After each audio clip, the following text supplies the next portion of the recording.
Keep moving, don't stop! Push through, we're almost clear! तकरीबन 400 साल तक फिलिस्तीन उस्मानी सल्तनत के ज़ेर इक़्तिदार रहा।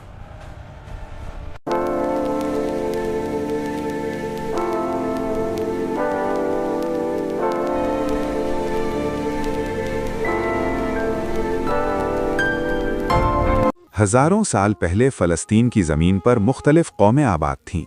बाद में बनी इसराइल की कौम भी यहाँ आकर आबाद हुई। वक्त गुज़रता गया और इस सरज़मीन पर मुख्तलिफ़ सल्तनतें हुकूमत करती रहीं, जिनमें रूमी, बाज़ंतीनी और फिर मुसलमान शामिल थे। 7वीं सदी में जब मुसलमान इस इलाक़े में आए तो फ़लस्तीन इस्लामी खिलाफत का हिस्सा बन गया।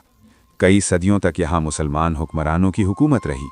इस दौरान मुसलमान, ईसाई और यहूदी एक साथ इस सरजमीन में रहते थे। फिर वक्त बदला और उस्मानी सल्तनत ने फ़लस्तीन पर हुकूमत कायम की। तकरीबन 400 साल तक फ़लस्तीन उस्मानी सल्तनत के ज़ेरे इक़्तिदार रहा। इस ज़माने में भी यहाँ ज़्यादातर आबादी अरब मुसलमानों और ईसाइयों की थी, जबकि यहूदियों की तादाद बहुत कम थी। पहली जंग अज़ीम ने दुनिया का नक्शा बदल दिया। उस्मानी सल्तनत कमज़ोर हो गई और फ़लस्तीन बरतानिया के कब्ज़े में चला गया।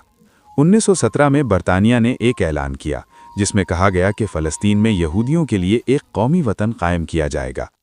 इस ऐलान के बाद दुनिया के मुख्तलिफ इलाक़ों से बड़ी तादाद में यहूदी फ़लस्तीन आना शुरू हो गए।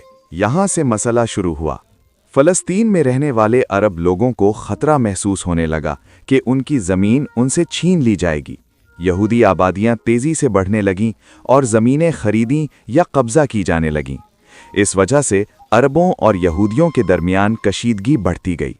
1947 में अक़वाम मुत्तहिदा ने फ़लस्तीन को 2 हिस्सों में तक़सीम करने का मंसूबा पेश किया, एक हिस्सा यहूदियों के लिए और दूसरा अरबों के लिए।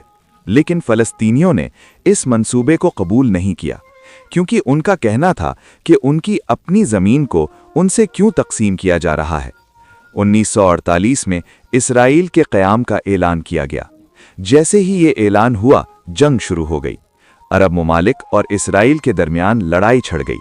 इस जंग के नतीजे में लाखों फ़लस्तीनी अपने घरों से बेदखल हो गए। बहुत से लोग पनाह गज़ीन बन गए और अपने ही वतन से महरूम हो गए। फ़लस्तीनी इस वाक़े को नक़बा यानी बड़ी तबाही कहते हैं। इसके बाद भी जंगें ख़त्म नहीं हुईं। 1967 में एक और बड़ी जंग हुई, जिसे 6 रोज़ा जंग कहा जाता है। इस जंग में इसराइल ने मगरबी किनारा, गज़ा और मशरक़ी यरूशलेम समेत मज़ीद फ़लस्तीनी इलाक़े अपने कब्ज़े में ले लिए। वक्त के साथ फ़लस्तीनी मुज़ाहमत भी बढ़ती गई। मुख्तलिफ़ तहरीकें और तंजीमें वजूद में आईं जो आज़ादी की जद्दोजहद कर रही थीं। कई बार मुज़ाकरात भी हुए, लेकिन मुस्तकिल अमन कायम न हो सका। गज़ा और मगरबी किनारे में रहने वाले फ़लस्तीनी आज भी सख्त हालात में ज़िंदगी गुजार रहे हैं। कई बार जंगें हुईं, बमबारी हुई और हज़ारों जानें ज़ाया हुईं। दुनिया भर में लोग इस मसले पर मुख्तलिफ राय रखते हैं। कुछ इसराइल की हिमायत करते हैं, जबकि बहुत से लोग फ़लस्तीनियों के हक़ में आवाज़ उठाते हैं। फ़लस्तीनियों का मुतालबा है कि उन्हें अपनी आज़ाद रियासत मिलनी चाहिए और उन्हें अपने घरों में अमन से रहने का हक़ दिया जाए। ये तनाज़ा आज भी जारी है और दुनिया इसके हल की तलाश में है।